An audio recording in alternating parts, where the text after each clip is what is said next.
Just a few years ago, Wayfair, where you buy a lot of your common goods, was accused of selling items at extremely inflated rates, giving those items the names of victims from the Epstein files. I'm talking about missing children. Back when this was all being discussed, if you believed this, you were looked at as if you were absolutely nuts and this was some crazy conspiracy theory. I want to look at a quick recap of what went down to refresh all of your memories and then show you solid evidence that this is actually something that relates to the Epstein files, because we have documentation from the emails from the files that connect Wayfair to the selling of items directly to Jeffrey Epstein that look very strange. If you weren't a believer before, you're going to be after this one. Let's dive into this topic. Remember the Wayfair story back in 2020 when accusations of underground trafficking involving Jeffrey Epstein and Ghislaine Maxwell were quickly debunked by fact checkers?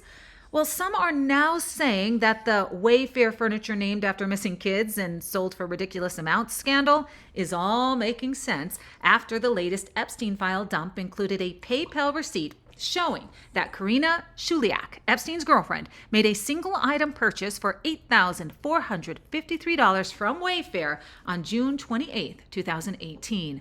The item is not described in the receipt, and no further details were listed on what was purchased. Fact checkers and the mainstream media still say it's all one big QAnon conspiracy theory.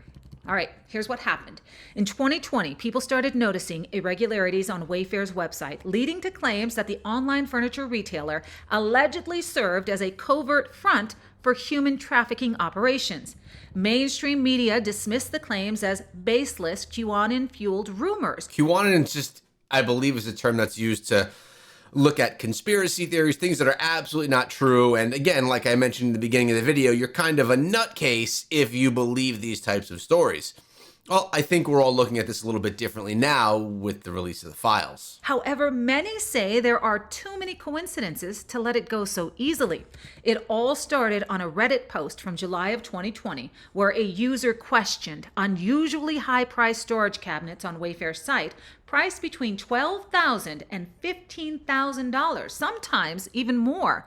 The storage cabinets had names like Samaya, Olivia, Yaritza, and Naraya, names that match those of real missing children when cross-referenced with databases from the National Center for Missing and Exploited Children. And we're going to look at this again. I'm going to pull out images and emails from the files that support all of this as soon as we're done watching this video, which is just a little bit longer. Throw pillows were listed for $10,000 or more and had names that also matched missing kids. $10,000 throw pillows. They better be diamond studded and gold leafed, gold plated even. In addition, online sleuths also said that when they entered Wayfair's product SKUs or SKUs into the Russian search engine Yandex, the search results brought up images of young girls, some in inappropriate poses, fueling claims of ties to child pornography networks. Wow.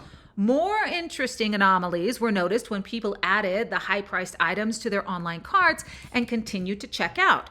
The payment screen allegedly already had billing names and addresses entered into the system.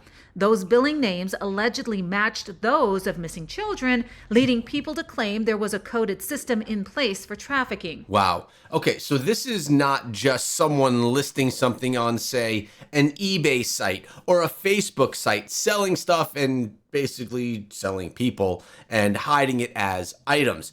This is Wayfair, the company directly involved with all of these listings. I can't go and sell something on Wayfair.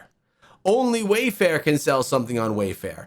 So it seems that they're deeply tied to all of this as well. In addition, the online retailer also allegedly had items named Epstein and Ghislaine, which many say were referencing Jeffrey Epstein and Ghislaine Maxwell. These products' prices allegedly correlated to the exact GPS coordinates for Epstein's infamous Little St. James Island, That's crazy. also known as Pedo Island. The allegation at that time was that Wayfair was embedding signals for elite pedophiles. The allegations have been widely debunked by fact checkers and mainstream media outlets who say there is no evidence of trafficking. They said the coincidental names and coordinates are due to algorithmic glitches and overzealous online investigators. Wayfair said the high prices were accurate for the premium industrial products that were being provided. You see the price of that? Let me go back really quickly. This is $29,000 for that throw pillow. You tell me in what world that is actually legit. And that the name matches were a, quote, mere coincidence, given common first names. Now that is all actually insane, but we want to see some type of a connection inside of the file. So let's look at a few documents that we have right here to get a better look. All right, so we have Hirna Shaliak, and this is a confirmation through PayPal ordering that large priced item right here, $8,453. This was the one that was spoken of in the video itself, and this is all of the details of that actual purchase. Now from the Epstein files, we have this email, and check this out. It says, "Hi Lauren, the chairs are to be delivered today. Can you confirm receipt for us? I just want to be able to tell Jeffrey his gift has arrived. ... Thanks." So these dots, are they implying his gift has arrived, or is it just how this person separates sentences? Look right here. Can you confirm receipt for us? ... I just want to be able to tell Jeffrey his gift has arrived. ... Thanks. Again, this is that package from Wayfair that was shipping out information and everything all right here on November 14th, 2016. Now, in addition to all of this, you have to tie in Ellen DeGeneres as well. Remember, we've spoken about Ellen DeGeneres a ton here on the channel, how she was looked at as trying to flee the United States to try and evade all of these accusations, how she would involve herself in the consuming of the young, how she was potentially involved in the death of a handful of people, and how her set was modeled after the temple on Epstein's Island, etc., etc. And here we have someone saying, "Please explain why you're selling pillows on Wayfair for over $10,000 with missing children's names on them. Are you part of the Wayfair traffic?" Now this is actually crazy because not only was she selling a few pillows, she has a whole collection on Wayfair that does have young missing people's names as the names for extremely overpriced items. I'm talking about throw pillows with $10,000 price tags for one solo pillow that just happens to be named after some missing child that's somewhere in the world.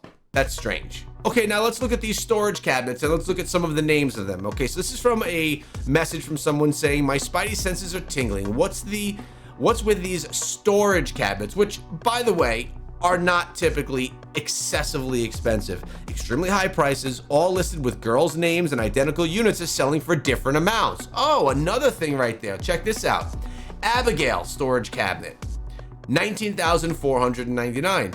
Amy storage cabinet, $16,999. Okay, so these two are actually a little bit different, so we could say the price tag is maybe, you know, legit there. But these two right here, Piper storage cabinet, $13,899. Take a look. These are identical.